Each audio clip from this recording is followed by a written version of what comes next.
Hello students, எல்லாரும் எப்படி இருக்கீங்க? நான் உங்களோட ஷபானாக்கா பேசுகிறேன். ஹிபா மேக்ஸ் சேனல்லேருந்து 10th ஸ்டாண்டர்ட் மேக்ஸோட கொஷின் பேப்பர்ஸ் இப்போ கொடுத்துட்டு இருக்கேன் இல்லையா? கம்யூனிட்டி போஸ்ட்டில் லாஸ்ட் வீக் ஒரு கொஷின் பேப்பர் கொடுத்துருந்தோம் 1.1 அண்ட் 1.2ஓட 30 மார்க்ஸோடது. ஸோ இந்த வாரமும் நம்ம 30 மார்க்கோட ஒரு கொஷின் பேப்பர் பார்க்கலாம். ஸோ மேக்ஸ் எக்ஸசைஸ் 1.3 அண்ட் 1.4 ரெண்டு எக்ஸசைஸாக எழுதலாம். அப்புறமா 50 மார்க் கொஷின் பேப்பர்லாம் நான் தரேன். சரிங்களா? கம்யூனிட்டி போஸ்ட்டில் நான் இதை போஸ்ட் பண்ணுறேன். ஸோ அங்கே போய் நீங்கள் இதை டவுன்லோட் பண்ணிக்கலாம். சரிங்களா? ஸோ இந்த கொஷின் பேப்பர்ஸ்லாம் ஃபர்ஸ்ட்லேருந்தே சால்வ் பண்ணி பாருங்கள்.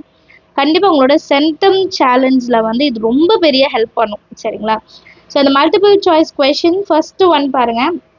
If ordered pairs a + 2, 4 and 5, 2a + b are equal, then find a and b. இது ரெண்டும் ஈக்குவல்னு சொல்லிட்டாங்க. ஸோ கம்பேர் பண்ணி சால்வ் பண்ணலாம். அடுத்தது if a, 8 and 6, b represents an identity function. Identity ஃபங்க்ஷன்னா என்ன? ஐடென்டிட்டி ஃபங்க்ஷன் என்ன? இமேஜும் ப்ரீ இமேஜும் எப்படி இருக்கணும்? ஈக்குவலாக இருக்கும். கரெக்டுங்களா? ஸோ இதை வச்சுட்டு ஏ வேல்யூ பி வேல்யூ கண்டுபிடிக்கணும். அடுத்து தேர்டு கொஸ்டின், நமக்கு ஏ கொடுத்துட்டு பி கொடுத்துட்டு ஃபங்க்ஷனும் கொடுத்துட்டு இது மெனி டு ஒன்னா ஐடென்டிட்டி ஃபங்க்ஷனா, 1-to-1 ஃபங்க்ஷனா இல்லை இன்டூ ஃபங்க்ஷனான்னு சொல்லணும். And fourth question A to B பைஜெக்டிவாக இருந்தால் என் ஆஃப் பி 7ஆக இருந்தால் என் ஆஃப் ஏ என்னன்னு கேட்குறாங்க.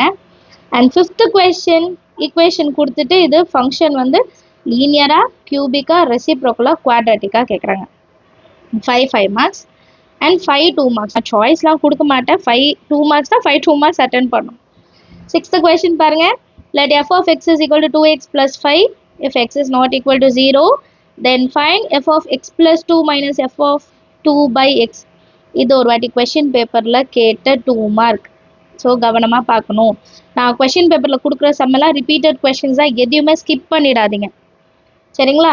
அடுத்த எக்ஸசைஸ் 1.3லேருந்து 7th question. A function f is defined by f of x is equal to 3 minus 2x. Find x such that f of x square is equal to f of x whole square. இதுவுமே 2 mark question தான். ஈஸியாக solve பண்ணலாம். Try பண்ணுங்கள். 8th question, if a is equal to -2, -1, 0, 1 and 2 function a to b on to function கொடுத்துட்டாங்க. defined by f of x is equal to x square plus x plus 1 கொடுத்துட்டு b-யோட value என்ன? So x இடத்துல a-வை substitute பண்ணி b-யை கண்டுபிடிச்சா போதும். அடுத்து 9th question, represent the function f is equal to 1, 2, 2, 2, 3, 2, 4, 3, 5, 4 through arrow diagram, a table form, a graph. arrow diagram வரையணும், table காலம் வரையணும் அண்ட் ஒரு கிராஃபில் இதை ரெப்ரசன்ட் பண்ணணும். 10th question creative question. 10th question வந்து கிரியேட்டிவ். நமக்கு பப்ளிக் எக்ஸாமில் ஒரு 2 மார்க் கிரியேட்டிவ், ஒரு 5 மார்க் கிரியேட்டிவ், அது கம்பல்சரியில் தான் வரும். இப்போதுலேருந்து கிரியேட்டிவ் நீங்கள் ட்ரை பண்ணிட்டீங்கன்னா எக்ஸாமில் ஈஸியாக இருக்கும். let a is equal to 1, 2, 3, 4, b is equal to natural number and ab is defined by f of x is equal to x square. அப்போ x இருக்கிற இடத்துல 1னா 1 ஸ்கொயர், 2னா 2 ஸ்கொயர், 3னா 3 ஸ்கொயர், 4னா 4 ஸ்கொயர். ஸோ ரேஞ்சுனா ஆன்சர்ஸ் மட்டும் எழுதணும் அண்ட் என்ன டைப் ஆஃப் ஃபங்க்ஷன்னு எழுதணும்.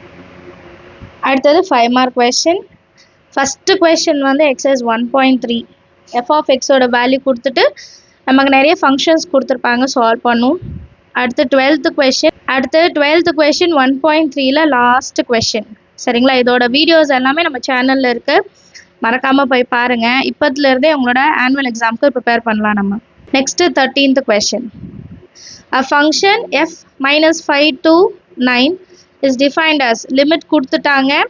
So find f of -3 plus f of 2, f of 7 minus f of 1, 2 times of f of 4 plus f of 8, 2 times of f of -2 minus f of 6 divided by f of 4 plus f of -2.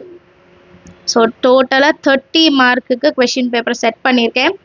சரிங்களா? இந்த questions எல்லாம் ஒரு வாட்டி practice பண்ணிவிட்டு நீங்கள் exam எழுதினாலும் சரி, test எழுதினாலும் சரி, அண்ட் மறக்காமல் கமெண்ட்ஸில் உங்களோட மார்க் என்ன அப்படின்றதையும் எழுதுங்க. சரிங்களா? ஏன்னா சேம் கொஷின் பேப்பர் நான் ஆன்லைன் கிளாஸில் கொடுத்து பசங்களுக்கு நான் கரெக்ஷன் பண்ணி மார்க் வந்து ரெஜிஸ்டர் பண்ணுவேன். சரிங்களா? அப்போ தான் எப்படி இம்ப்ரூவ் ஆகிறாங்கன்னு பார்க்க முடியும். அதே மாதிரி நீங்களும் இந்த கொஷின் பேப்பர்ஸ் எல்லாம் நான் கம்யூனிட்டி போஸ்ட்டில் நைட்டு வந்து போஸ்ட் பண்ணிவிடுவேன். அதை டவுன்லோட் பண்ணிவிடுங்க. டவுன்லோட் பண்ணிவிட்டு ஒரு ஸ்க்ரீன்ஷாட் எடுத்தாலே போதும். ஸ்க்ரீன்ஷாட் எடுத்துகிட்டு கொஷின் பேப்பர் மாதிரி சேவ் பண்ணி வச்சுக்கோங்க. சரிங்களா? இந்த மாதிரி நீங்கள் செய்கிறனால நீங்கள் நிறைய கொஷின்ஸை எழுதி பார்க்க முடியும். உங்கள் குவார்ட்டர்லி எக்ஸாமில் ஈஸியாக 95+ போயிட முடியும். யோசிச்சு பாருங்களேன், ஒரு வாரத்துக்கு நீங்கள் ஒரு 2 எக்ஸசைஸாக டெஸ்ட் எழுதுனீங்கன்னா கண்டிப்பாக நல்ல ஸ்கோர் கிடைக்கும். நமக்கு நிறைய ப்ராக்டிஸும் கிடைக்கும். ப்ராக்டிஸ் இல்லாதனால தான் நிறைய பேர் மார்க் மிஸ் பண்ணுறோம் இல்லையா? ஸோ வரக்கூடிய எக்ஸாமில் நம்ம மார்க் சூப்பராக ஸ்கோர் பண்ணுறோம் சரிங்களா? நம்மளோட challenge videos, centum challenge videos last time வந்து நான் லாஸ்ட் அகாடமிக் எண்டில் தான் கொடுத்தேன். பட் இப்போ உங்களுக்கு ஃபர்ஸ்ட்லேருந்தே ஸ்டார்ட் பண்ணியிருக்கேன். ஸோ கண்டிப்பாக இதெல்லாம் உங்களுக்கு யூஸ்ஃபுல்லாக இருக்கும். மறக்காமல் இந்த வீடியோஸ்க்கெல்லாம் லைக் பண்ணுங்கள். அப்போ தான் அடுத்தடுத்த நிறைய வீடியோஸ் இந்த மாதிரி பண்ணணும்னு எனக்கு ஒரு மோட்டிவேஷனாக இருக்கும். அண்ட் உங்கள் ஃப்ரெண்ட்ஸ் சர்க்கிளையும் இதை ஷேர் பண்ணி டெஸ்ட் எழுத சொல்லுங்கள். உங்கள் குரூப்பில் ஷேர் பண்ணுங்கள், அவங்களுக்குமே ஹெல்ப்ஃபுல்லாக இருக்கும். அண்ட் வேறு உங்களுக்கு என்ன டாப்பிக்கில் வீடியோஸ் வேணுன்றதையும் மறக்காமல் கமெண்ட் செஷனில் எழுதுங்க. அடுத்த வீடியோ அது உங்களுக்கு வரும் சரிங்களா? தேங்க்யூ ஸோ மச் ஃபார் வாட்சிங்.